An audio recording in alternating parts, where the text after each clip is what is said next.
keterangane Pandhawa ki jiring getih wedi mati. Apa kurang senopati sing pepethingan? Arpa kowe nyandang nganggo cara senopati, aku wis ngerti yen pancen kowe kuwi wanita, kowe bocah wadon Sri Kandi. Aja kowe sing maju bojomu kon maju menyang paprakan kene. Tobat. Aja ngremehake kelawan wanita, aja ngremehake kelawan Sri Kandi. Nadyan, kowe wis bisa nyirnakake senopati ning Pandhawa katurune pisan yang Setawtara Wirasangka. Nanging aku ora bakal ulak, aku nandingi kridane Begawan Bisma. Lho. Aku ngeman karo kowe ya Cahayu, aku ngeman karo kowe. Aja nganti tanganku tak regeti nganggo ludirane wanita. Aja nganti tanganku iki kena getihe wanita. Mundur. Aku gelem mundur. Entuk pancen aku bisa ngasorake Pendhita Talkanda Begawan Bisma. Oh, lah dalah cobanen wong ayu.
Kapidhara Sang Senopati Agung Wara Sri Kandi sing pengabaranira Sang Begawan Bisma kendhang kaprajondhang ananging rikala semana enget Purwadasina pungun-pungun saking ngantariksa cumalorot wonten wujuding kancing gelung ingkang dumawah wonten ngarsanira Dewara Sri Kandi kagiat gura wekasan.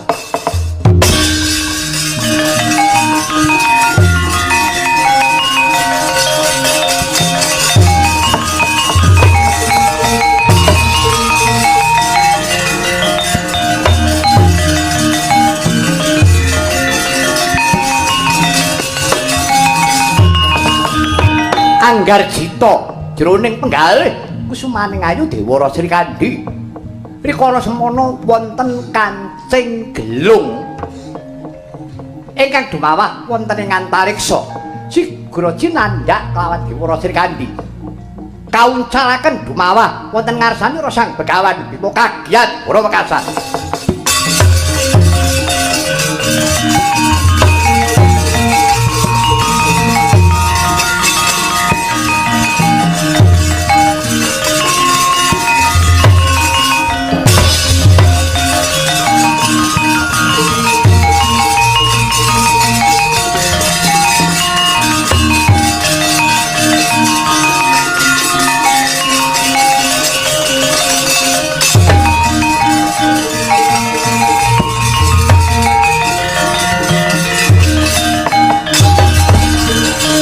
Wiladalah.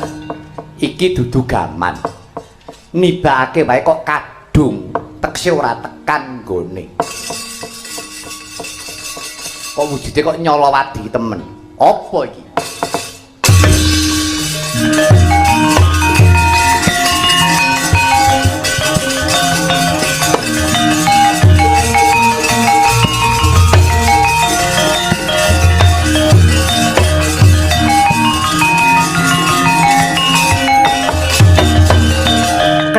Pesmak pandulune Begawan Bisma dupi mulat wujuding Kancing Gelung. Lah menika Kancing Gelung ingkang nami Panatas ageme Dewi Amba rikala semanten. Datan pangling jroning penggalih Sang Dewa Brata ya Begawan Bisma dupi mulat wujuding Kancing Gelung Panatas. Teka kaya mangkono pangandikane Sang Wikudibya Begawan Bisma. Aduh. Aku ora pangling iki Kancing Gelung. Kancing Gelung Panatas iki ageme Yayi Dewi Amba rikala semono. Aduh garwaku wong ayu.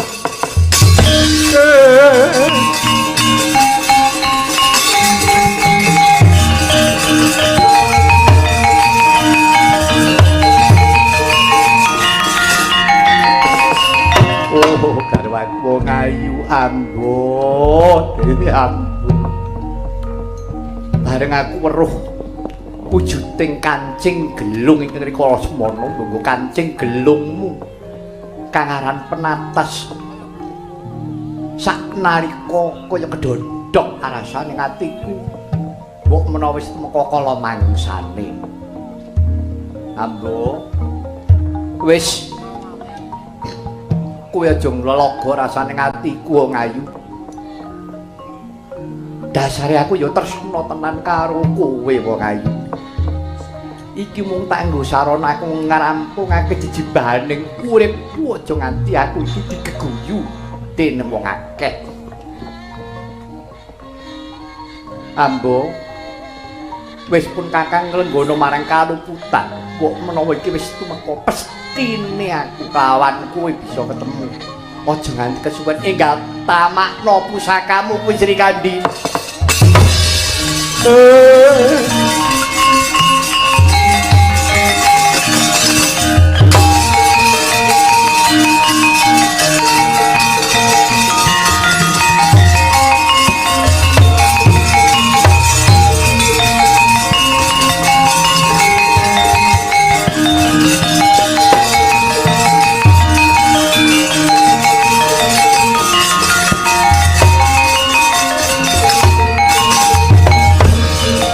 Somadangi jagat tuk mungup-mungupaning sak pucake bukit martabatan sumirat keneng soroten surya megaan gunung-gunung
sidang sekaring bawana langgeng bangeting panarimaku nggih Wara Sri Kandi anggone bisa nguntapake kelawan pun eyang ing Ngetal Kandha Pandhawa lawan Kurawa saiki padha sumurupa iki lho perang kuwi kejem perang kuwi wengis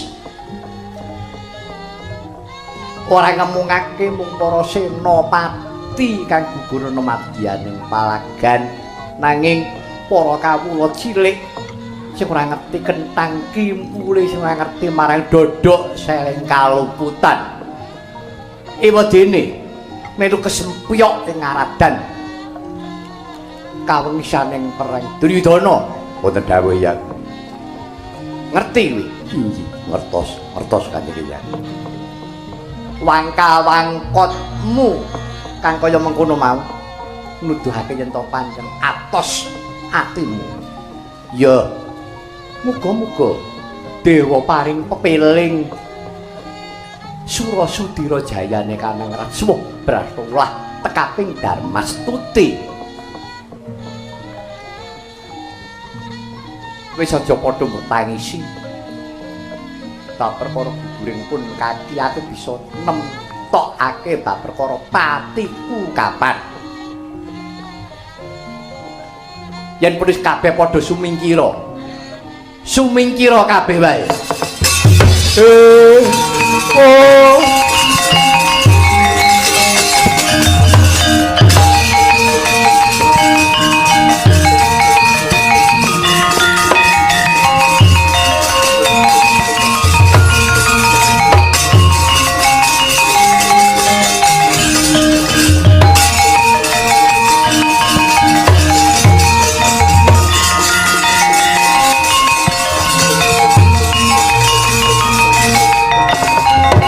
carita rikala semana suka jroning penggalih Sang Dewa Brata kaya mesantuk jatining pemarem katresnaning Madyapada datan kasembadan apan tetela katresnan ana ing loka baka ingkang nedya pinanggih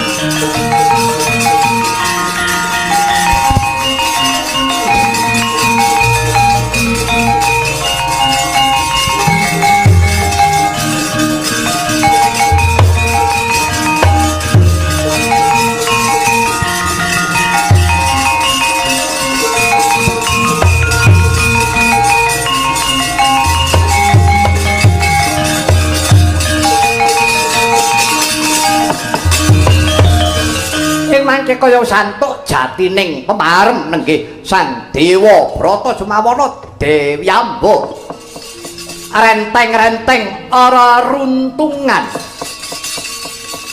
suka dening penggalih wong agung kekalih apan tetela nadyan tetan kasembadan katresnanira wonten ing Madyapada katresnan ingkang wonten ing alam baka saged pinanggya